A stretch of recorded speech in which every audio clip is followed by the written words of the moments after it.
Modesty. Modesty is your superpower to reach your ultimate greatness. Now, modesty is both for men and for women. However, today I'm going to share with you thoughts that Miriam Costin presents in her book, Circle, Arrow, Spiral, in order to really show us how modesty is really something so incredibly beautiful that's actually a gift, it's actually a blessing, especially for a woman in order to truly actualize herself and reach her potential. Now, when the world was created, and Adam and Chava were also created, what happened with Adam and Chava, Adam and Eve? First, they were created unclothed and they were fine. But after their sin, after they ate from the tree of knowledge, God had cursed them. And one of the curses was that they would have to be clothed. And now, I want to reiterate that curse doesn't mean that it's a bad thing. Yes, it was a curse for the world when the world was at a different state. But now that the world is different, we cannot abide by the same rules as before. Obviously, being clothed is what's appropriate, is what's right. So I'm going to share with you three incredible ideas about modesty. Now, modesty is really meant for Orthodox Jewish women. I know that many other cultures and religions also embrace modesty for women, but especially for Orthodox women, Jewish women, it's not just meant to cover ourselves up because we're just supposed to be modest. We're not supposed to attract attention.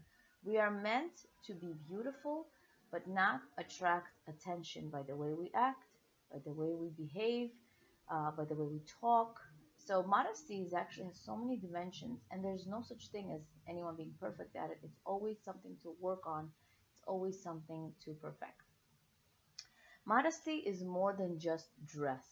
Modesty focuses on depth of my internal self.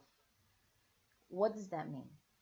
It means that if I want to work on my inner self, if I want to work and if I want to actualize who I really am, I need to be modest.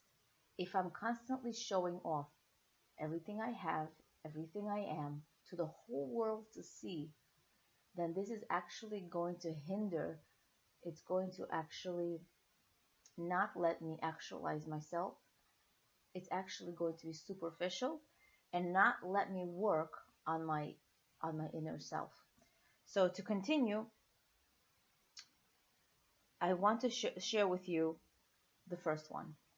The first idea is what you see is not what you get. What you see is not what you get. We live in a world where we often hear what you see is what you get. Flaunt it if you have it, show it off. Flaunt it if you have it. So modesty is embracing that what you see is not what you get, actually. Tniyut, which in Hebrew means modesty, is acknowledging that not everything is available to the sense of sight. Interestingly enough, out of all the senses, sight is the most distancing. For example, if I'm hearing you, that means there's a listener and there's a speaker, so it's interactive. If I'm touching, that means I'm touched, so it's interactive as well. Taste and smell are something external needs to come in order for me to smell it, in order for me to taste it. I can't just do it on my own. Sight is the only one-dimensional sense that's um, the most untruthful. Meaning, if I see something, it's not exactly what it is. A person who's doesn't look so well off is dressed really casually. That doesn't necessarily mean that they are not rich. It could mean the opposite. Maybe they're just very modest. So what I see is not what I get. It's actually um, sight is one dimensional and makes it least likely to reveal the truth. When we wear a covering, we're acknowledging that the physical world is a mask and that there is something underneath, something more valuable than meets the eye. So Tnut is our partner in living purely in a real world, not in a superficial level, not in a superficial world. So I'm going to share with you an example. Why is a flamingo and a leopard and an elephant, why don't they wear clothes? Why? Why is it so appropriate for them to be unclothed? Why do only humans wear clothes? Because the essence of a leopard is its beautiful skin, its flexible muscular body. That's what a leopard is known for. So every single animal, what you see is what you get. But we're not animals. We're above that. There's so many more dimensions to us as humans, and in one way we show that is through our modesty, is through wearing clothes. With dogs, there are no inner depths hiding there. Clothing is what allows us to maintain that there are many more layers than there are that reveal to the eye. Our inner self is so incredibly special and precious, and that's why we are advised and it's appropriate for us to dress with dignity. So we try very much to, to dress in a respectful manner. We This shows us that we're precious. There's something precious inside. Obviously, it's our soul, it's our neshama. However, when I treat myself with respect, knowing that there's something more to me, I'm going to actually clothe myself with dignity. Okay, the second idea is hijacking the truth. Immodesty hijacks the truth. Snoot is our tool to maintain the power of truth in a world where exposure gives way to distortion. What does that mean? Exposure of what I have gives the world an opportunity to destroy what I have. And but so why do we put so much emphasis on covering? Maybe it would be appropriate to reveal all the colors, to remove them. Maybe we would be closer to the truth if everything was revealed. So we live in a world that happened after the sin. The world is different now, where we live in a world where darkness and light rule together. They're together. So what's darkness? Darkness is privacy.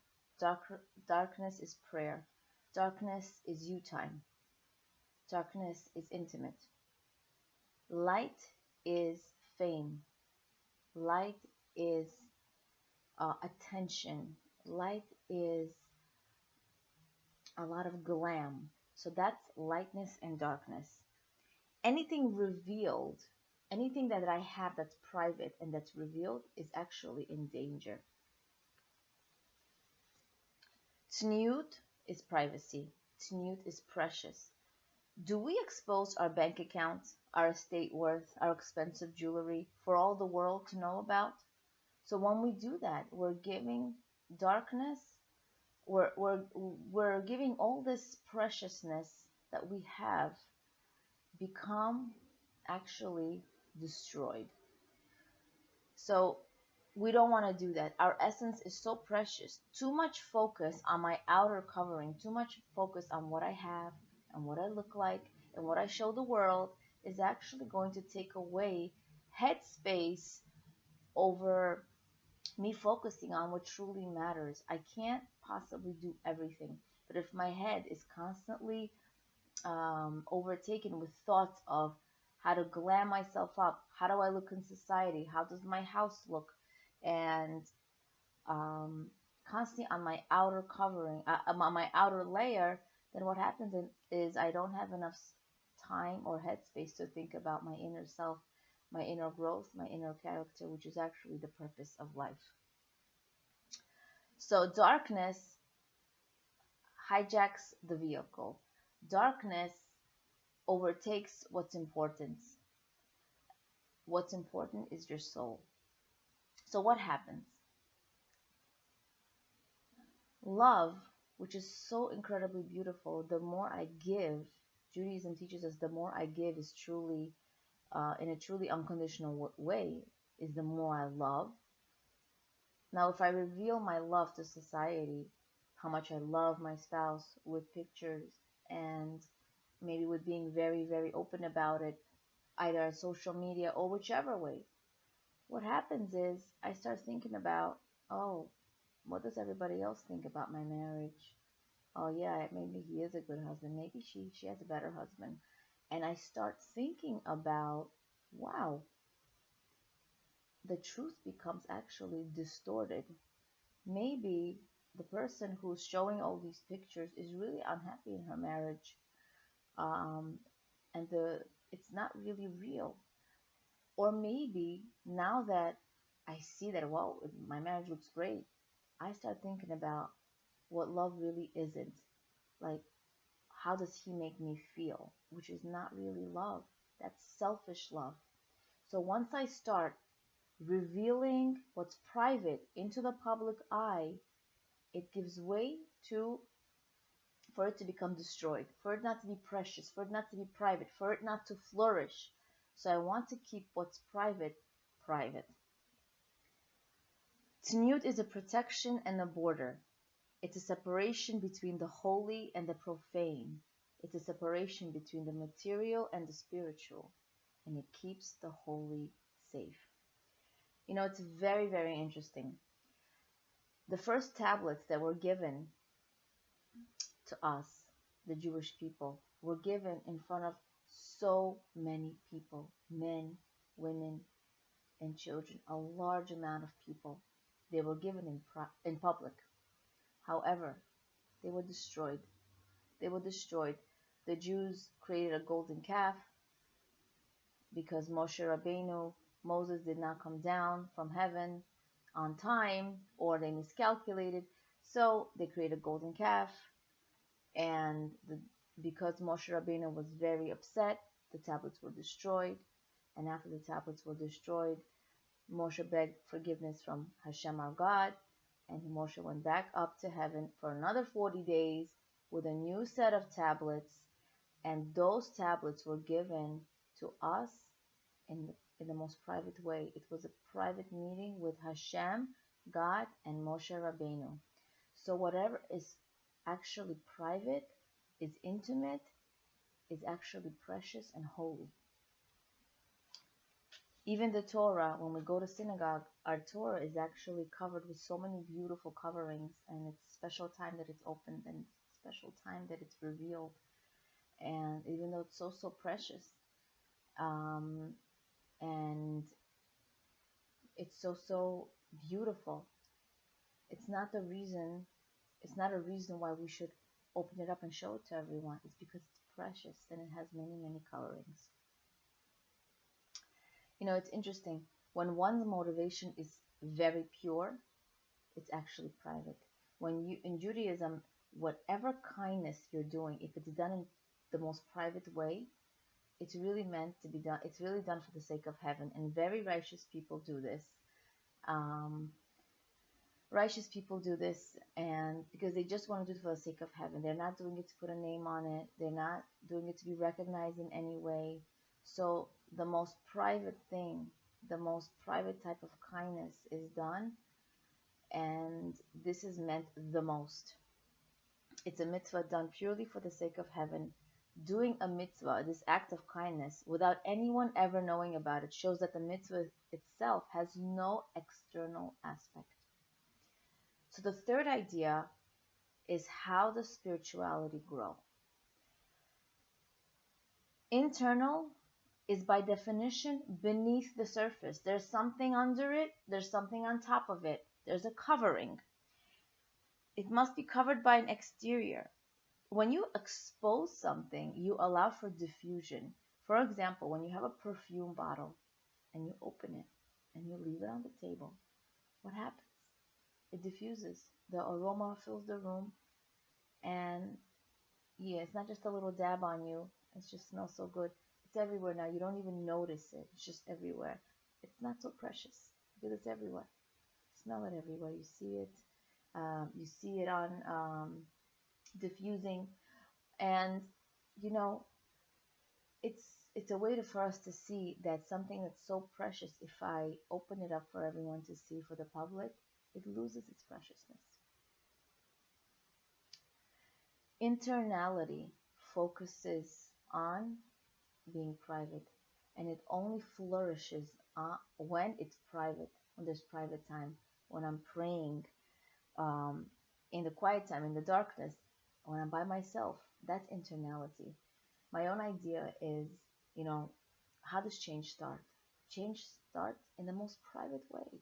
When you make a determination to change with your thoughts. Can anybody see your thoughts? No, it's very, very internal. It's very private. And that's actually the most growth. That's actually where change begins, with your determination, with the thoughts that you create.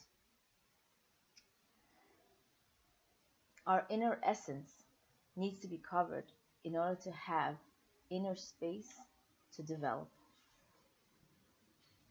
You know, but what if this is not allowed in the society that we live in?